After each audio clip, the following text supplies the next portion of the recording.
আমার ওই পুত্রের শবদাহ আমার এই বক্ষে জড়িয়ে ধরে আজ আমি মহানন্দে নৃত্য করতে করতে ছুটে যাব ওই শ্মশান মন্দিরে। আর সেই শ্মশান মন্দিরে গিয়ে আজ নিজ পুত্রের শবদাহের সৎকার করিব আমি নিজ হস্তে। বৌমা ও শ্বশুর বাবা গো,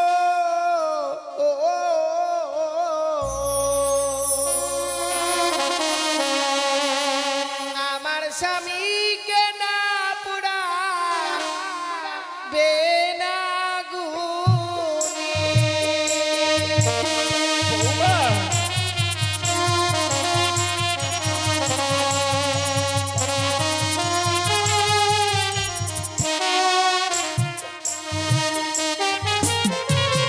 ওগো হস্তে ধরি পায়ে পড়ি বাবা, বলি যে আপনারে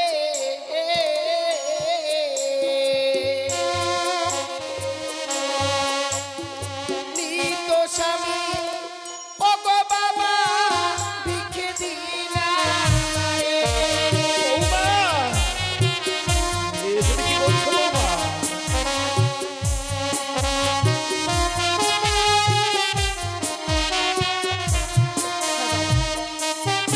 আমার মৃত স্বামীকে আমায় ভিক্ষে দিন গো। বৌমা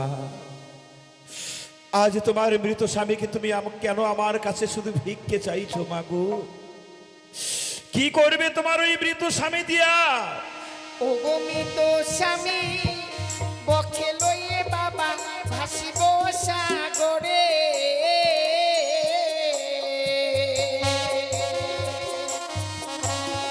ভাসিতে ভাসিতে বাবা দেব দেব পুরে।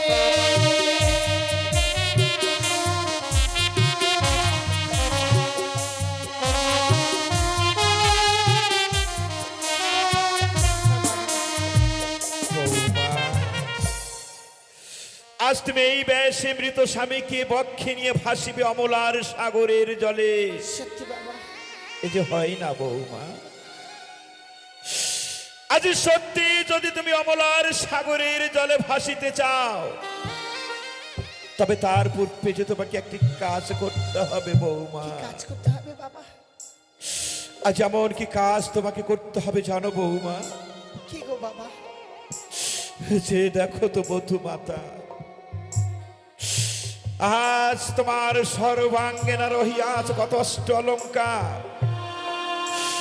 সত্যই যদি মৃত স্বামীকে ভাসিতে ভাসিতে নিয়ে যেতে চাও তুমি অমলার সাগরের জলে, তবে এই মুহূর্তে সমস্ত অষ্ট অলঙ্কার খুলে পরিত্যাগ করতে হবে।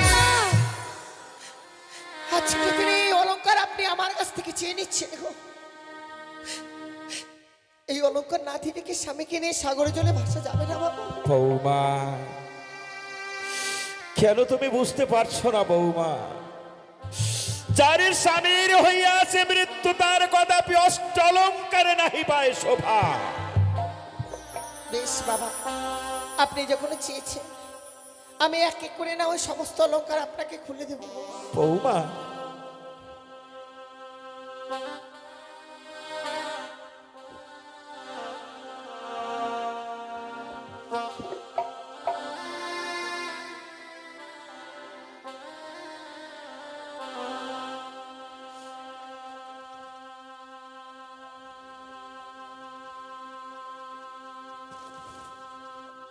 ওই আমার মস্তকে সিটিপাটি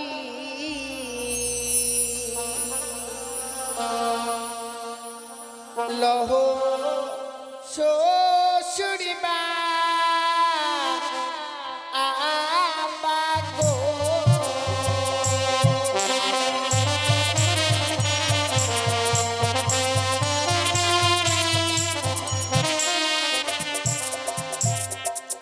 ওই আমার মস্তকের স্মৃতি পাটি লহ শ্বশুর বাবা গো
অলংকার ছিল আমি খুলে দিয়েছি।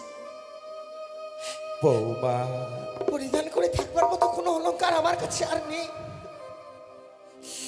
আজ তুমি সত্যি সত্যি সর্বাঙ্গের সমস্ত অষ্ট অলংকার খুলে মরে করেছো তা, হ্যাঁ বাবা। কিন্তু বৌমা, বলুন বাবা। আর একটি বস্তু যে রহিয়াছে তব অঙ্গে, সে বস্তুটিকে মনে করতে হবে দান। সে কি বলছে পারবে কি সেই বস্তু খুলে মনে করতে দান বৌমা? বাবা? আবার আমার কাছে কি আছে? আছে বৌমা, আছে। সে দেখো তো বধূ মাতা, এখনো পর্যন্ত না তোমার পরনে রহিয়াছে একখানা মাত্র অগ্নিপাষ্টের শাড়ি। অগ্নিপাষ্টের শাড়ি? তুমি কি পারবে সেই অগ্নিপাষ্টের শাড়ি খুলিয়ে আমার দান করতে? বাবা না, বাবা না, আপনি কোথাও ভুল করছেন গো। এমনি ভাবে এই পরনের শাড়ি আপনি খুলে নিতে পারেন না। বলুন না বাবা, আমি যদি আপনার নিজের মেয়ে হতাম, নিজের মেয়ের পরনের শাড়ি খুলে নিতে পারতেন। বৌমা না, আজকে দিনে আমি অন্যের মেয়ে বলে আপনি আমার কাছ থেকে অগ্নিপষ্টের শাড়ি চেয়ে নিচ্ছেন। বাবা গো, আমি আপনাকে এই যে অগ্নিপষ্টের শাড়ি খুলে দিতে পারি। বৌমা, কোন কথা যে তোমার শুনিতে চাই না।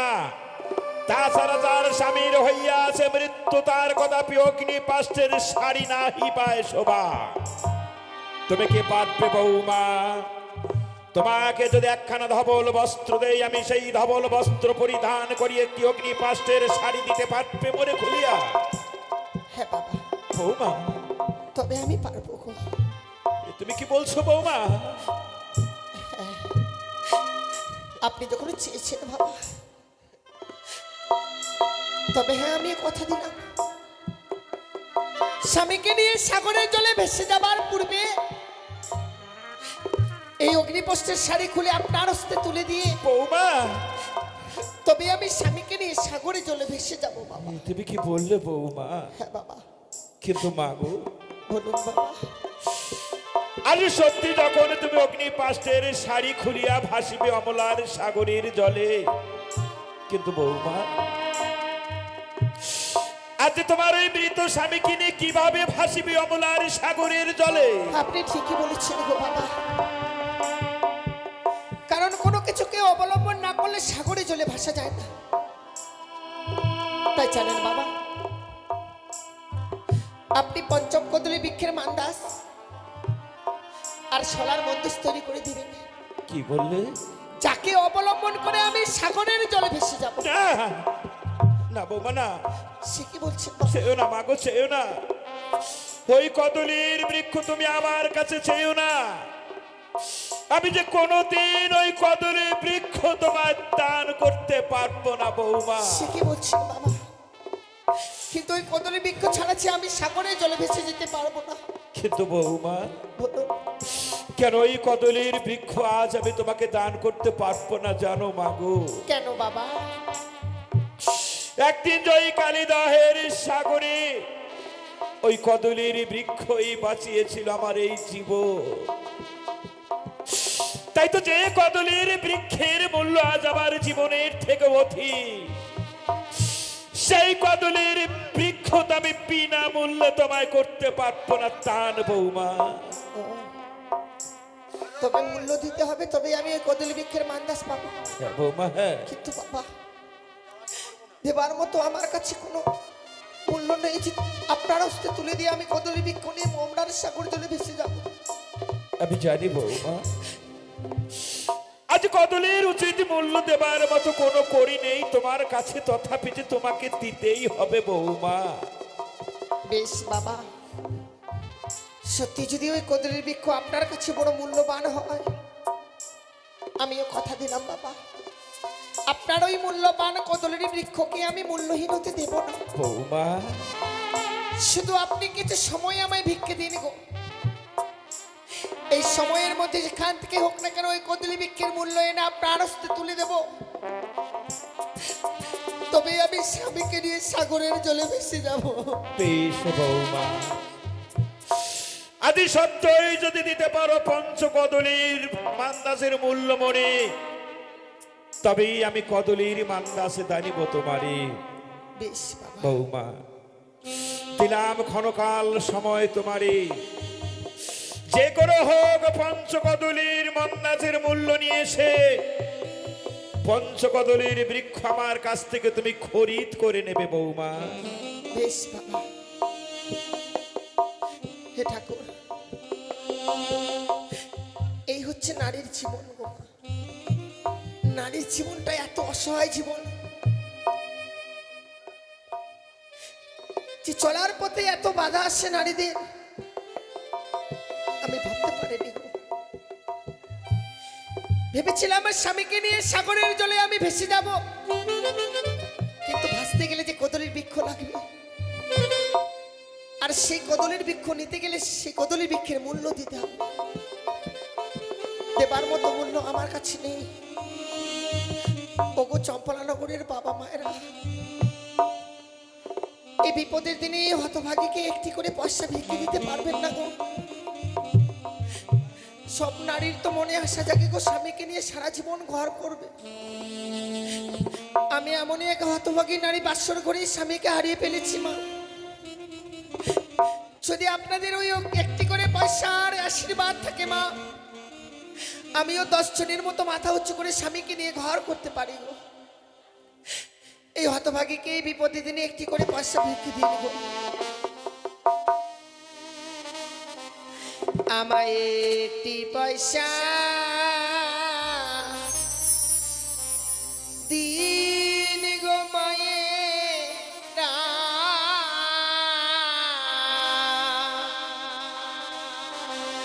একটি পয়সা দিন।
সত্যি গো, এই চম্পলানগরের প্রত্যেকটি বাবা মাই ছিল ভালো গো।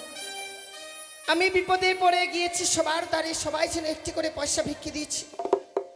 হে ঠাকুর, আচ্ছা আমি তোমার কাছে কামনা করি, আমার এই বিপদের দিনে যে বাবা মায়েরা এমনিভাবে দান করেছি গো, সেই বাবা মায়েদের মেয়েরা যেন আমার মতো কোনোদিনও বিধবা না হয়, আমার মতো যেন স্বামীকে না হারায়। তুমি তাদেরকে রক্ষা করো ঠাকুর, তুমি রক্ষা করো গো।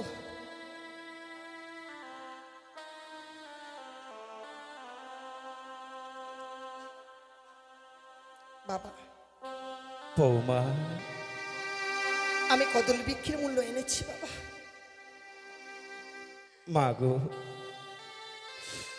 আজ তুমি সত্যি সত্যি এই প্রত্যেকের তারে দাঁড়ে চোর হাতে করে ভিক্ষে করি শেষ পর্যন্ত কদলির উচিত মূল্য তুমি আমার হস্তে তুলে দিয়েছো বৌমা। তাছাড়া তো আমার উপায় নেই বাবা। কিন্তু বৌমা, ভিক্ষে না করলে আমি পাবো কোথায়? মা গো, আমি তো মন থেকে কোনোদিন তোমার এই সর্বাঙ্গের অষ্ট অলঙ্কার খুলে নিতে চাইনি মা গো। আমি কি চেয়েছিলাম জানো মা গো? আজ শুধু কঠিন পরীক্ষার মধ্য দিয়ে তোমাকে আমার এই প্রাসাদে রাখতে আজ আমি হেরে গেলাম বৌমা। না বাবা, আমি তোমার শ্বশুর ঠাকুর হয়েও আর শুধু তোমারই মতো বধূ মাতার কাছে সমস্ত রকম কঠিন পরীক্ষায় হেরে গেলাম। না বাবা না, এমনি ভাবে বলবেন না গো। আমি কদলি বৃক্ষের মূল্য দিয়েছি বাবা, এবার স্বামীকে আমার হস্তে তুলে দিন। দেব বৌমা, আজ আমি যখন তোমার শ্বশুর ঠাকুর হয়েও আর শুধু তোমার মতো বধূ মাতার কাছে সমস্ত রকম কঠিন পরীক্ষায় গিয়েছি হেরে,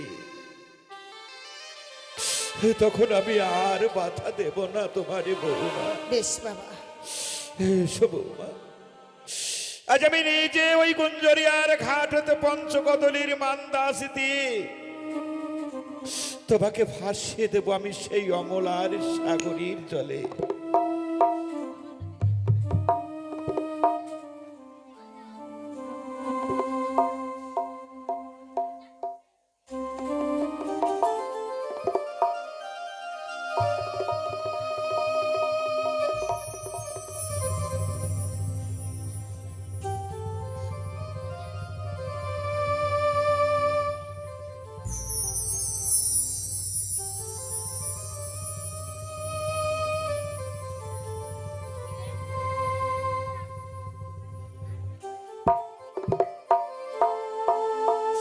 যাও বৌমা, আজ তুমি সত্যি জাগ্রত যদি হয়ে থাকো সতী, তাহলে তোমার সতীত্বের বলে এই পঞ্চকদলীর মান্দাস নিয়ে এই গুঞ্জরিয়ার ঘাট হতে ভাসিতে ভাসিতে তুমি সদাই উজানের দিকে ধাবিত হবে।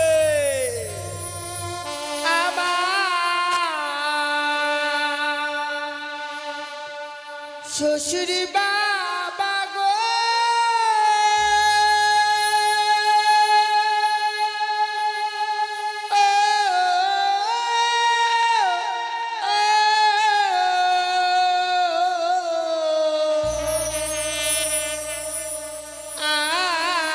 আমি চলে যা ভেসে যা,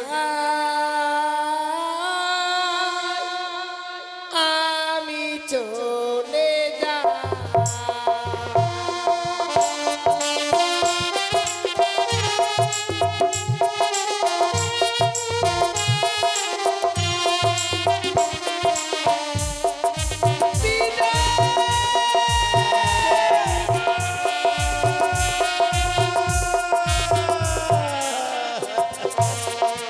বাবা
গেল।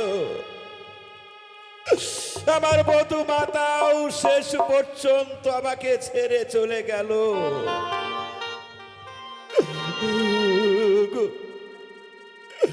ও আজকের চম্পকে নগরের সমস্ত প্রজাবর্গগণ, আজ তোমরা আমাকে কেউ ভুল বুঝো না গো। আজ কেউ তোমরা আমাকে ভুল বুঝো না।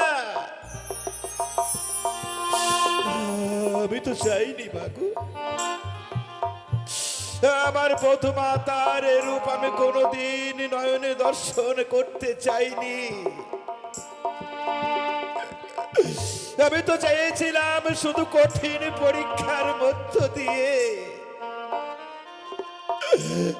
আমার ওই বধূ মাতাকে আমার এই প্রাসাদে রাখতে। আজ আমি হেরে গেলাম গো। আমার বধূ মাতার কাছে সমস্ত রকম কঠিন পরীক্ষা আজ আমি শুধু হেরে গেলাম। ওই তো আমার বধূ মাতা আমার লখাইকে নিয়ে ভাসতে ভাসতে চলে যাচ্ছে। আমার লখাই না, তোমার লখাই, আমার লখাই না, বারবার আমার শুধু পিতা পিতা বলে ডাকছে।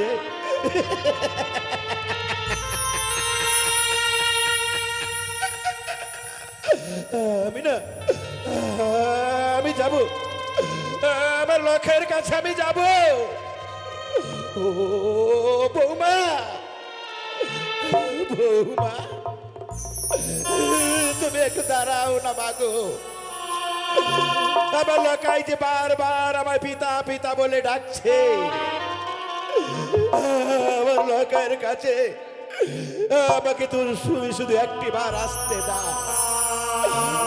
আমার লখাইয়ের কাছে আমাকে তুমি শুধু একটি বার আসতে দাও।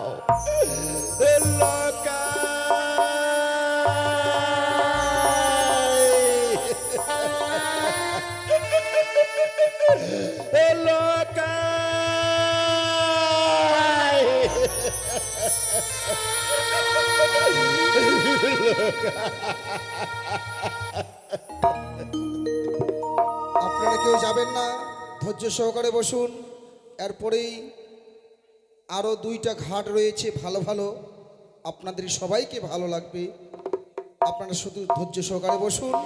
শুধু ছোট্ট করে একটা ভাষান ধোয়ায় গাইছি। আর আস্তিক শ্রমণী মাতা নাগ ভগ্নি বাস বিশত আর জনতর মনির পত্নী মা বয়সাদে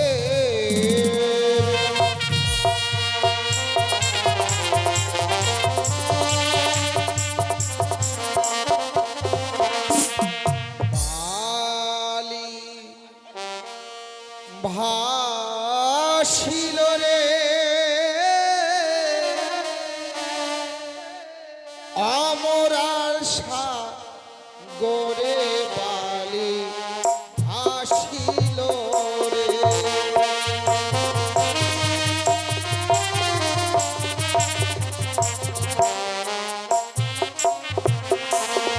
আর নমস্তে মনসা দেবী নম নারায়ণী।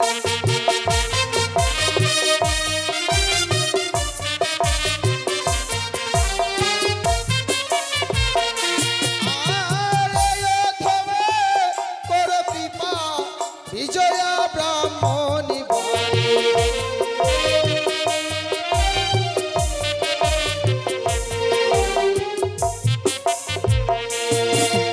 আপনাদের বারবার করে বলছি আপনারা কেউ যাবেন না। এরপরে যে দুটো ঘাট রয়েছে আপনাদের সবাইকে ভালো লাগবে, সবাই থাকবেন কেমন। ওরে কত দূরে হইতে পালি, কত দূরে যাই বলি।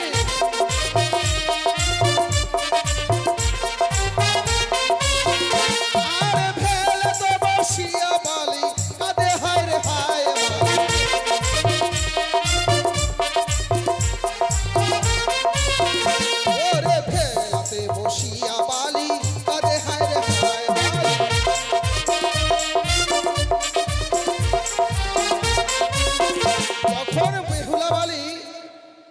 ঘাটে বসে হাই হাই করে কাঁদছে, কিন্তু নদীর জল ভাটিতে গড়ায়, কিন্তু বেহুলাকে উজানে যেতে হবে, তা কি যাওয়া সম্ভব? যখন সে যেতে পারেনি, মা মনসার কাছে বেহুলা বারবার মাথা ঠুকছে, ওগো মা মনসা, তুমি বিপদ তারিণী, এই বিপদ থেকে তুমি আমায় উদ্ধার করো। তখন মনসা দেবী কি করলো? সঙ্গে সঙ্গে অনন্ত কোটি নাগকে পাঠালো। অনন্ত কোটি নাগ কি করেছে? অনন্ত কোটি নাগ নিজের পিঠের উপর বেহুলার ভেলা নিয়ে উজ্জয়িনী পথে ছুটেছে। তবে হ্যাঁ, বেহুলা অনন্ত কোটি নাগ মনসাকে বলেছিল, গো মা মনসা, আমি যে বেহুলাকে নিয়ে 6 মাস 6 দিন সাগর সংগ্রামে বেহুলার সঙ্গে আমি জলে ভাসবো, আমার তো ক্ষুধা রয়েছে, আমার তো নিদ্রা রয়েছে। তখন অনন্ত কোটি নাগ, মা মনসা অনন্ত কোটি নাগকে বলেছিল, অনন্ত কোটি নাগ, তোমার 6 মাস 6 দিন ধরে তোমার কোনো নিদ্রা থাকবে না, তোমার কোনো ক্ষুধা লাগবে না, এও রইল আমার আশীর্বাদ। শুধু তুমি আমার নাম দিবারাত্রি জপ করবে, তাহলে তোমার ক্ষুধা নিদ্রা সমস্ত কিছু নিবারণ হয়ে যাবে। তাই অনন্ত কোটি নাগ বেহুলার ভেলা তার পিঠিতে নিয়ে ভেসে চলেছে কোথায়? উজ্জয়িনী। কত দূরে হইতে ফালি, কত দূরে যায় বালি,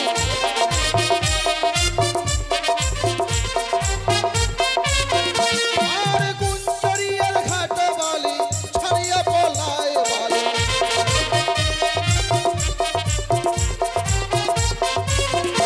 ওরে গুঞ্জরিয়ার ঘাট বালি, ছাড়িয়া পলায় বালি।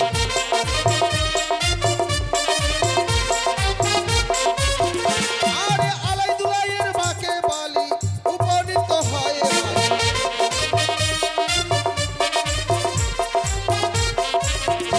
ওরে আলাই দুলাইয়ের বাঁকে বালি, উপনীত হয় বালি।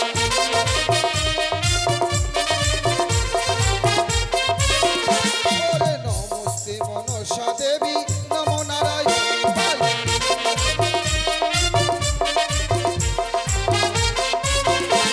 আরে অধমে করো কৃপা, বিজয়া ব্রাহ্মণী বালি।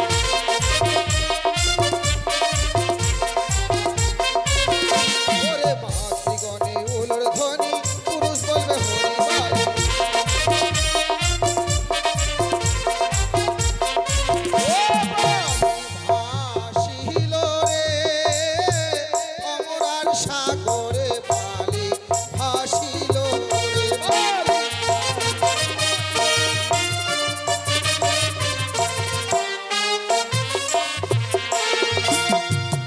এবারে শুরু হচ্ছে আলাই দুলাইয়ের বাগ।